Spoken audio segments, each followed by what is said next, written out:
আসসালামু আলাইকুম। দুপুরে খাবার আর দুপুরে খাবার এসে এই যে মুরগি দিয়া ঝোল, আলু দিয়া খুব একটা বাডা মরিচে একদম, যাই হোক।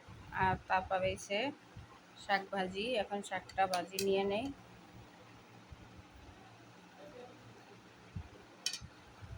এই যে লাল শাক ভাজি আর মাংস। এই যে হাড্ডি আগে নেই, হাড্ডি পছন্দ। তারপরে একটা পাখনা নিলাম, আলু, আর নিব চামড়া।